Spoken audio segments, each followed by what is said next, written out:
Hi everyone, this is robin और start करूंगा मैं अपने इस 2D मेंसुरेशन के स्पीड अप सेशन को। इस सेशन के अंदर मैंने 10 क्वेश्चन लिए हैं और वो 10 क्वेश्चन को हमने इस तरीके से सॉल्व करना है कि हमारी अप्रोच एकदम एग्ज़ाम ओरिएंटेड हो।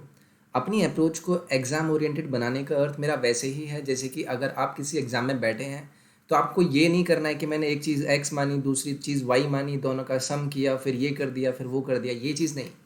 आपको एग्जाम्पल्स की सॉरी ऑप्शंस की तरफ भी देखना है और उसके बाद आपको क्वेश्चन की लैंग्वेज को अपने दिमाग में जस्टिफाई भी कराना है कि हाँ, ये चीज़ इस तरीके से मैंने फॉलो कराई है। तो चलिए हम अपने सेशन को स्टार्ट करेंगे। ये कुछ मेरे बारे में जानकारी। My name is robin. Start करेंगे अपने इस सेशन का पहला क्वेश्चन।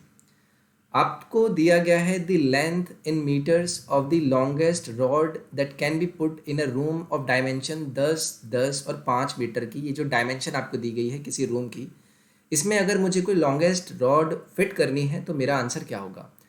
तो अगर मैं बात करूं 10, 100 हो गया, 100 हो गया, 25, 225, यानी कि आंसर हो गया आपका 15। क्या बोला मैंने आपसे? बोला कि आपका एक रूम है जिसकी डायमेंशन आपको दी गई थी, क्या एक रेक्टेंगुलर फॉर्म में दी गई।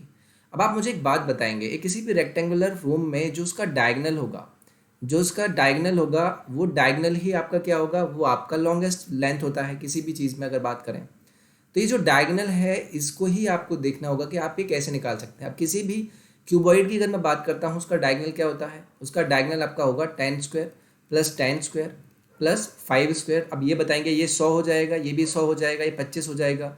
100, 200 और 200 और 25 कितना हो गया आपका? 225 हो गया। और 225 का स्क्वायर रूट अगर आप निकालेंगे तो क्या देगा आपका आंसर? 15। तो ये था आपका पहला क्वेश्चन जहाँ पर आपने ये जाना कि भाई आपको सिर्फ क्वेश्चन में दी गई जो भी वैल्यू होती है उन्हें थोड़ा दिमाग में रखना है और आपसे पूछी गई चीज़ को भी आपको मेमोराइज करने की कोशिश करनी है कि हाँ, मैं इसे इस तरीके से अप्रोच कर सकता हूँ।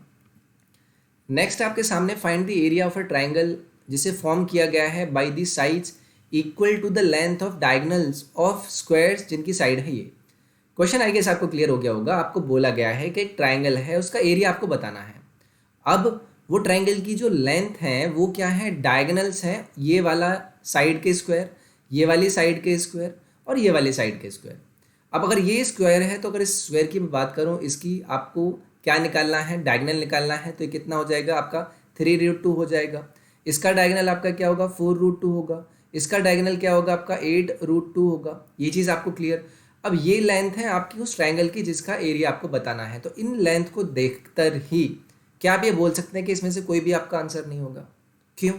क्योंकि एक ट्राइंगल की ये प्रॉपर्टी होती है कि हमेशा दो लेंथ का सम, अगर मैं ए और बी का सम कर रहा हूं तो ये आपका क्या होना चाहिए?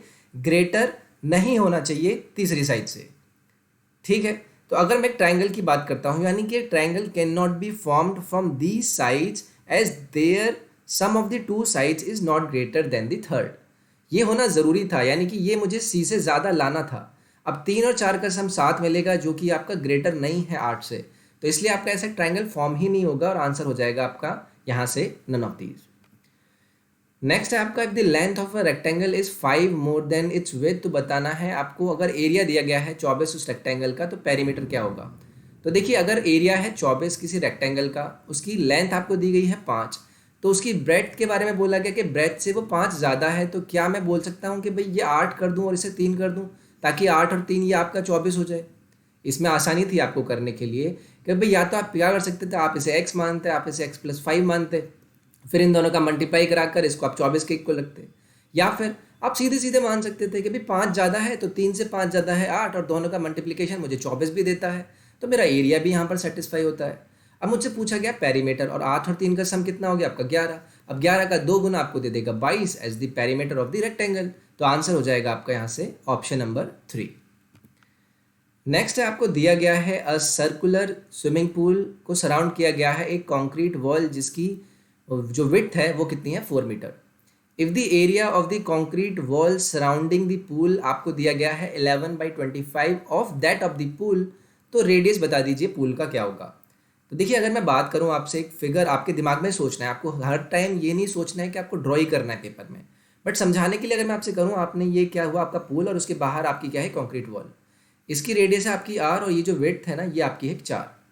अब आपको जो एरिया दिया गया है वो दिया गया है इस वॉल का, यानी कि ये जो बाहर वाला रीजन है। अब उसको किस रूप में दिया गया है, उसको बोला गया है कि भाई ये 11/25 गुना है किसका, इस पूल के एरिया का। पूल का एरिया कितना है आपका, पाई आर स्क्वायर। अब ये जो वैल्यू है ये किसके इक्वल होगी, इस पूरे वाले सर्कल में से मैं छोटा वाला सर्कल माइनस कर दूंगा तो शेडेड रीजन बच जाएगा। यानी कि मुझे करना था पाई 4+r² माइनस पाई r²। ये इक्वेशन मेरे सामने आनी थी। अब देखिए पाई आपका यहाँ से कैंसिल आउट हो गया।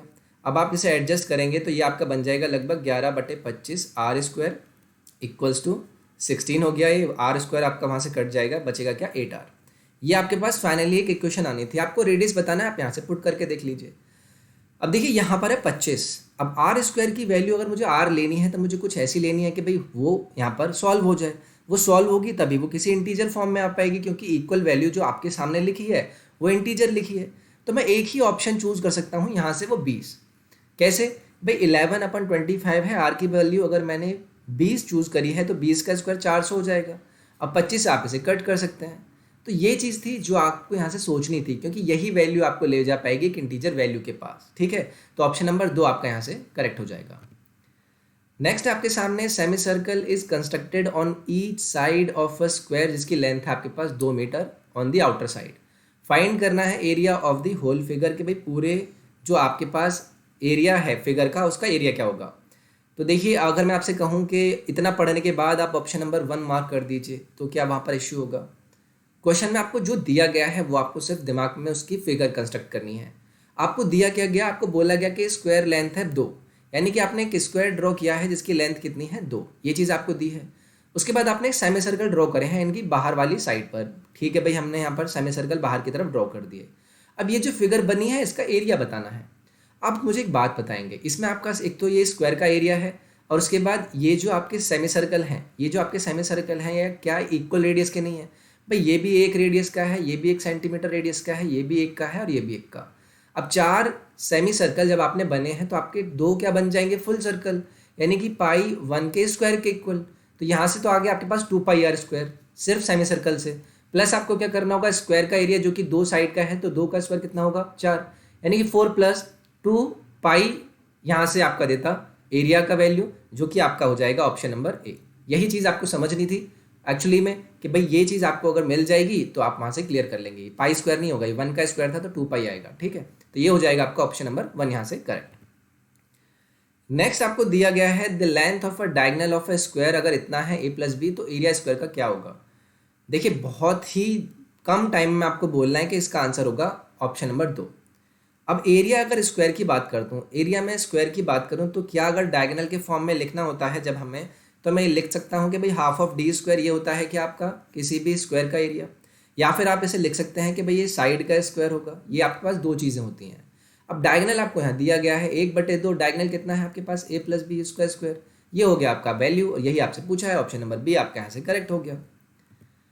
नेक्स्ट आपके पास दिया गया है डायगोनल रोम्बस के 24 और 32 हैं, पेरीमीटर रोम्बस का कितना होगा। 24 है यानी 12, 32 है यानी 16, तो यहाँ से हो गया आपका ये कितना 20। अब 20 का अगर मैं क्या करता हूँ पेरीमीटर, तो 20 × 4 आपको 80 यहाँ से आंसर मिल जाएगा।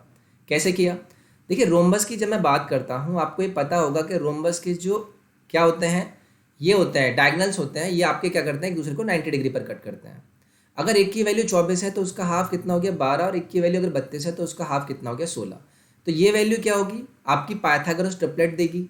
अगर ये 12 है, ये क्या है 4 × 3, ये क्या है 4 × 4। अब अगर 4 के मल्टीपल हैं तो ये भी 4 का मल्टीपल होगा, और 3 और 4 जब आपकी साइड्स हैं तो ये वाली कितनी होगी × 5, यानी कि आपने यहाँ से क्या निकाल लिया, ये वाला साइड एज 20। अब चारों साइड इक्वल होती हैं, पेरीमीटर पूछा × 4 कर दूंगा 80 आंसर आ जाएगा, जो कि मैंने आपसे कहा कि ऑप्शन नंबर 1 आपका यहाँ से करेक्ट होगा। Next, if the numerical value of the perimeter of an equilateral triangle is √3 times of the area of it, then length of each side of the triangle कितना होगा। तो देखिए अगेन अब मैं आपसे बोल रहा हूँ इक्विलेटरल ट्राइंगल की बात करते हैं तो उसका पेरीमीटर कितना हो गया 3a हो गया, अगर आपने a को क्या बोला है साइड। ठीक है, अब आपको क्वेश्चन में बोला गया है कि जिसका पेरीमीटर है वो √3 टाइम्स है उसके एरिया की। इक्विलेटरल ट्राइंगल का एरिया कितना होता है √3/a², ये आपको पता है। अब भाई √3 × √3 आपका 3 हो गया, जो कि इस 3 से कट गया, a से आपका ये a कट गया और a की वैल्यू आपके पास आ गई यहाँ से कितनी 4। आपको यही पूछा गया था कि साइड कितनी होगी, और ऑप्शन नंबर 3 आपका यहाँ से करेक्ट हो जाएगा। नेक्स्ट है आपका the length and breadth of a rectangle, 5:3 के रेशियो में है। एरिया रेक्टेंगल का 60 है, लेंथ बतानी है। तो देखिए बहुत ही आसान है, 5×3 15। अगर मैं x मानता हूँ तो 15x² हो गया, इसकी वैल्यू 60 है। 15 से 4 बार गया, x की वैल्यू होगी आपके पास 2। आपसे क्या पूछा है? लेंथ पूछा है। आपके पास लेंथ और ब्रेड्थ का रेशियो है, तो 5 × 2 कितना होगा? 10 होगा, और ऑप्शन नंबर 1 आपका यहाँ से करेक्ट हो जाएगा। नेक्स्ट है आपका what is the area of an equilateral triangle, जिसकी साइड कितनी है? 24। तो ये होगा देखिए आपका 144√3। क्यों मैंने देखकर ही मार्क कर दिया यहाँ पर? अब देखिए ये आपको ध्यान से समझनी है, ये कुछ स्टैंडर्ड चीज़ें होती हैं। मैं आपसे इक्विलेटरल ट्राइंगल की बात करता हूँ, क्या एरिया होता है? √3/4a²। ये मैंने किसी एक आपको बोला इक्विलेटरल ट्राइंगल का एरिया। अगर मैं इस इक्विलेटरल ट्राइंगल की एरिया की साइड बोलूँ आपसे 2 सेंटीमीटर है, तो आप बोलेंगे भाई यहाँ पर मैं 2 रख देता हूँ, तो 2 का स्क्वायर आपको 4 हो गया, 4 से 4 कट गया, यानी कि यहाँ पर आपके पास एरिया आ गया √3।